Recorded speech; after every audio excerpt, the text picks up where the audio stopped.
Atendendo a um pedido do Centro de Estudos da Unimed Sul-Capixaba, coordenada pelo Dr. Bruno Beber, preparei essa breve apresentação sobre os achados radiográficos da pneumonia pelo coronavírus. Logicamente que tudo que vou dizer aqui é baseado na literatura médica atual, em artigos e apresentações da Sociedade Paulista de Radiologia e do Colégio Brasileiro de Radiologia, já que não temos experiência pessoal alguma no assunto até o momento. Eu preparei essa apresentação com perguntas e respostas e nós vamos discutir sobre os achados radiográficos da pneumonia pelo vírus. Então, quais são os achados tomográficos da pneumonia pelo coronavírus?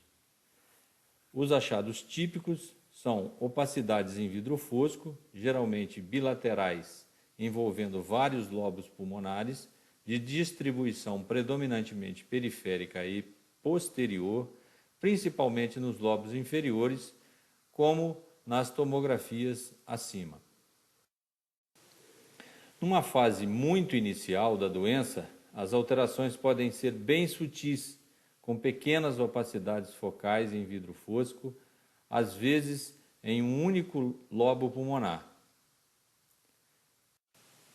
O vidro fosco é o principal, mas não é o único achado da pneumonia pelo coronavírus. Espessamento septal e reticulado fino pode surgir em meio a essas áreas de vidro fosco, dando origem ao padrão de pavimentação em mosaico, como mostrado na seta, o fino espessamento de septos interlobulares. As consolidações pulmonares são frequentemente observadas, principalmente nos pacientes que evoluem mal. As opacidades em vidro fosco tendem a progredir para o padrão de consolidação alveolar, também com uma distribuição predominantemente periférica, como observado nessas duas tomografias. Qual o papel da radiografia simples de tórax na pneumonia pelo coronavírus? Como a gente já discutiu que o achado principal da pneumonia por coronavírus são opacidades em vidro fosco, a radiografia acaba tendo um papel bem menos importante que a tomografia, porque essas opacidades em vidro fosco, na maioria das vezes, não são perceptíveis na radiografia. Diante de infiltrado em vidro fosco muito extenso e naqueles pacientes que desenvolvem consolidações alveolares, a radiografia vai mostrar alterações, especialmente naqueles pacientes que evoluem mal.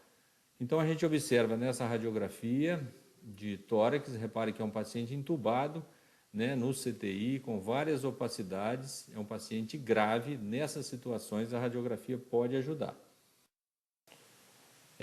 Qual a temporalidade dos achados da tomografia computadorizada? Então, o pico das alterações tomográficas geralmente ocorre 10 dias após o início dos sintomas clínicos.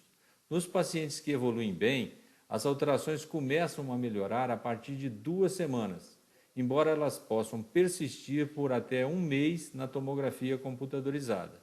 A melhora clínica, assim como já conhecida em outras doenças, ela antecede a melhora radiográfica.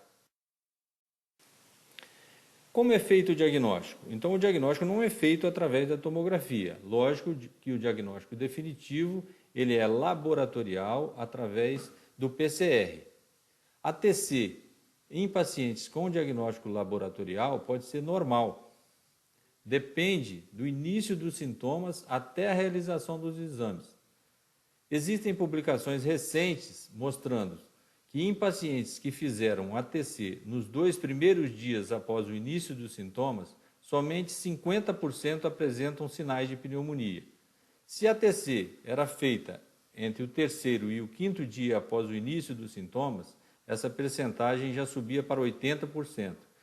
Portanto, o momento em que é feita a tomografia é um fator que influencia em encontrar ou não alterações radiográficas. Quando a tomografia computadorizada está indicada? Então, a TC ela não deve ser usada como rastreio ou para o diagnóstico inicial por imagem no COVID-19. O uso da tomografia deve ser reservado para pacientes hospitalizados sintomáticos em situações clínicas específicas. E é bom lembrar que os achados de tomografia não influenciam desfechos clínicos. Quando indicada, a tomografia ela deve ser feita na técnica de alta resolução, se possível com protocolo de baixa dose de radiação. O uso de meio de contraste endovenoso geralmente não está indicado. Como mensagem final, a gente queria deixar claro que a tomografia desempenha papel fundamental na epidemia pelo coronavírus, sendo essencial o conhecimento das principais alterações observadas na doença para que possamos levantar a suspeita diagnóstica, sempre correlacionando os achados de imagem com a sintomatologia clínica.